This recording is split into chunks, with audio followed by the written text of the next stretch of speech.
जय हिंद, वंदे मातरम। बच्चों, आज हम जो करने वाले हैं प्रश्नों वाली 3.3, कौन से प्रश्न वाले करने वाले हैं?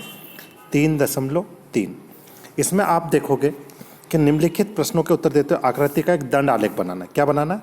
एक दंड आलेख का प्रयोग कीजिए। ये आपके पास एक दंड आलेख बना हुआ है आपकी बुक में, पेज नंबर 78। आपको ये बताना है, इसके अंदर आपके कुछ क्वेश्चन, मतलब 2 क्वेश्चन दे रखे हैं। पहला ही क्वेश्चन है, निम्नलिखित में से पालतू पशु सबसे अधिक लोकप्रिय है। तो आप देखोगे सबसे अधिक आलेख कहाँ तक जा रहा है? ये यहाँ तक है ना। तो सबसे अधिक पालतू पशु कौन सा? बिल्ली। इसी प्रकार सेकंड क्वेश्चन, कितने विद्यार्थियों को पालतू पशु कुत्ता है? तो कुत्ता आप देखोगे 8। तो यहाँ पर देखेंगे कि 8 विद्यार्थियों का पालतू पशु कुत्ता है। ठीक है, ये यहाँ से यहाँ तक ये उत्तर हो गया। इसी प्रकार आपका क्वेश्चन नंबर सेकंड देखिए, निम्नलिखित, यहाँ पर निम्नलिखित आलेख को पढ़िए और पुस्तक द्वारा पुस्तक भंडार द्वारा 5 क्रमागत वर्षों पुस्तक की संख्या दर्शाइए। आप सभी को कुछ नहीं करना, एक दंड आलेख दे रखा। देखो दंड आलेख में पैमाना, एक पैमाना माना है उन्होंने 1 सेंटीमीटर बराबर 100 पुस्तकें, मतलब यहाँ से यहाँ तक 100 पुस्तकें, ये यहाँ से यहाँ तक। ठीक है, पहला ही क्वेश्चन, वर्ष 1990 और 1992 में प्रत्येक वर्ष में लगभग कितनी पुस्तकें बेची गई? तब हम क्या करेंगे? 1990 में कितने? 170। तो ये कैसे पता चला हमें? ये देखिए, ये यहाँ से यहाँ तक का ये जो आंकड़ा, ठीक है, लगभग, क्योंकि आधा रहेगा 100 और 200 के बीच के, आधा कितना रहता है? 150 से ऊपर ही जा रहा है। इसी प्रकार 1900 के बीच 475, कितनी? 475, ये यहाँ पे वाला। ठीक है, इसी प्रकार आप 1992 में तो लगभग 225, ये यहाँ से ये वाला है ना। तो ये आपने देखा। इसी प्रकार अब उन्होंने पूछा है, क्वेश्चन देखिए, किस वर्ष 275 पुस्तकें बेची गई और किस वर्ष में लगभग 225 पुस्तकें बेची गई? तो हम लिखेंगे 1990 में 475 पुस्तकें बेची गई और 1992 में 225 पुस्तकें बेची गई। इसी प्रकार उन्होंने किस वर्ष 250 से कम पुस्तकें बेची गई? तो इसका उत्तर आप लिख दीजिएगा ग्राफ देखकर, 1990 और 1992 के बीच। आलेख का आकलन 1 सेंटीमीटर बराबर 100 पुस्तकें। तो ये हमारा तीसरा क्वेश्चन। आइए एक तीसरे क्वेश्चन को जरा, यहाँ पर भी एक ग्राफ दे रखा है, क्वेश्चन पढ़ते हैं पहले। 6 विभिन्न कक्षाओं के विद्यार्थियों की संख्या नीचे दी गई। इन आंकड़ों का एक दंड आलेख के रूप में निरूपित कीजिए। आप किस स्केल को चुनेंगे? किस कक्षा में? तो ये कक्षा है 5वीं, 6ठी, 7वीं, 8वीं।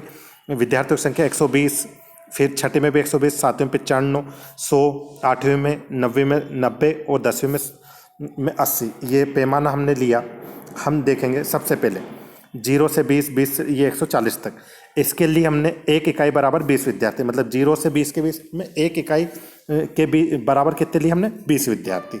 ठीक है, तो किस कक्षा के विद्यार्थियों की संख्या अधिकतम और किस कक्षा में न्यूनतम? तो सबसे बड़ा ग्राफ किस कक्षा का जा रहा है? 120। ये 120 के समथिंग आप देखोगे 5वीं। कौन सा? 5वीं। ये यहाँ बराबर तक जाना चाहिए था, थोड़ा सा ऊंचा गया है, तो इसको आप स्केल से ठीक कर लीजिएगा, है ना। ये 120 तक ही जाएगा। ये 120 थोड़ा सा गलत बन गया है ना। और 6ठी का भी 120 ही है। ठीक है, सबसे कम न्यूनतम संख्या किसकी है? तो हम लिखेंगे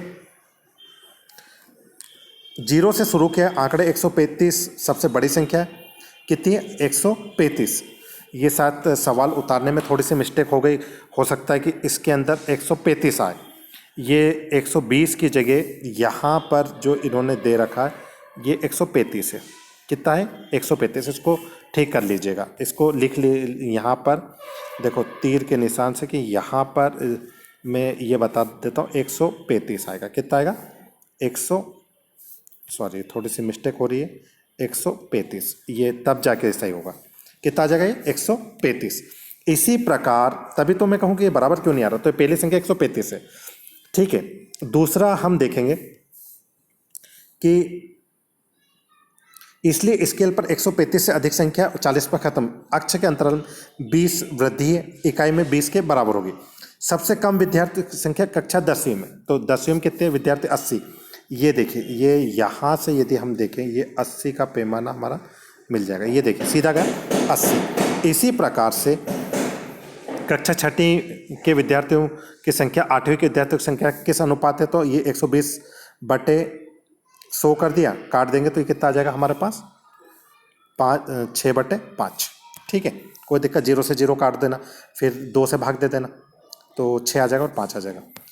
ये यहाँ पे क्वेश्चन नंबर 4 में दे रखा है, एक विद्यार्थी के प्रथम सत्र और द्वितीय सत्र के प्रदर्शन हुआ, एक उपयुक्त स्केल का दोहरा दंड आलेख बनाते हुए प्रश्नों का उत्तर दीजिए। तो ये दोहरा दंड आलेख यहाँ पर बना दिया गया है, जिसमें आप देखोगे कि पहले वर्ष में अंग्रेजी में वो किस में अधिक आया था, किस में कम लाया था। ठीक है, तो इसका भी ग्राफ बना लीजिएगा। 5वें में भी किसी कॉलोनी में एक सर्वेक्षण में प्राप्त किए गए आंकड़ों पर विचार कीजिए। तो पसंदीदा खेल, इसमें इसने हमसे ये पूछा है कि उपयुक्त स्केल का दोहरा दंड आलेख, तो ये दोहरा दंड आलेख बना दिया हमने। ठीक है, निष्कर्ष कौन सा खेल सबसे अधिक लोकप्रिय है? तो आप कहोगे सबसे अधिक लोकप्रिय खेल कौन सा हमारा? सबसे अधिक यदि क्रिकेट। सेकंड में कौन सा खेलों को कौन सा देखना पसंद किया गया है और किस में भाग लेना? तो भाग लेने से देखना अधिक पसंद किया गया है। ठीक है, इसके बाद ये भी एक क्वेश्चन है। अब हम ये हमारे प्रश्नावली, इसी के साथ मात्र गिनती के सवाल है, 3 सवाल है। प्रश्नावली 3.4 निम्नलिखित प्रश्न बहुत अच्छे बताए कि निम्नलिखित में से कौन में किसका होना निश्चित है, किसका होना असंभव है और कौन सा हो सकता है परंतु निश्चित नहीं है। ये आपका पहला सवाल है। तो आप देखोगे पहला ही सवाल, आप कल से अधिक आयु के हैं तो निश्चित घटित होगा। एक सिक्के को उछालने पर चित आएगा, हो सकता है परंतु निश्चित नहीं, पट भी आ सकता है। एक पासे को फेंकने पर 8 आएगा, असंभव, पासे पर फेंकने पर 8 आता ही नहीं, 6 से अधिक नहीं आता। अगले ट्रैफिक पर हरी लाइट दिखेगी, हो भी सकता है और निश्चित नहीं। कल बादल घिर जाएंगे, हो भी सकता है और निश्चित नहीं। ये प्रायिकता है। तो मेरे हिसाब से ये पहला क्वेश्चन हो ही चुका है हमारा। सेकेंड है, एक डिब्बे में 6 कंचे जिसमें से 1 से 6 संख्या अंकित है। संख्या 2 वाले कंचे को इसमें से निकालने की प्रायिकता क्या है? संख्या 5 वाले कंचे से इसको निकालने की प्रायिकता क्या हो सकती है? तो 6 कंचों से निकालने के रास्ते 6 हैं, कुल घटनाएं 6। 2 अंक वाले कंचा एक तरह से आ सकता है तो अभिष्ट प्रायिकता होगी 1/3। 5 अंक वाला कंचा इस तरह हो सकता है तो अभिष्ट प्रायिकता होगी 1/6। आप सभी एक चीज़ ध्यान रखिए, निश्चित घटना की प्रायिकता हमेशा 1 होती है, अनिश्चित घटना की प्रायिकता 0 होती है। अनिश्चित घटना की प्रायिकता कितनी रहेगी? 0। और कभी भी प्रायिकता का मान 1 से अधिक नहीं आता है। ठीक है, किससे अधिक नहीं आता और 0 से कम नहीं आता, मतलब ऋणात्मक संख्या कभी भी नहीं होती। ये थोड़ा सा नोट कर लीजिएगा। अगला क्वेश्चन है हमारा, यह निर्णय लीजिए कि किसी टीम यह निर्णय लेने के लिए किसी टीम खेल प्रारंभ करेगी कि एक सिक्का उछाला जाए तो उसकी क्या प्रायिकता होगी? आपकी टीम प्रारंभ करेगी। सिक्के के उछालने की संभावना चित या पट होगी, अतः अभिष्ट प्रायिकता 1/2। यहाँ पर प्रश्नावली 3.4 भी हमारी समाप्त होती है। जय हिंद, जय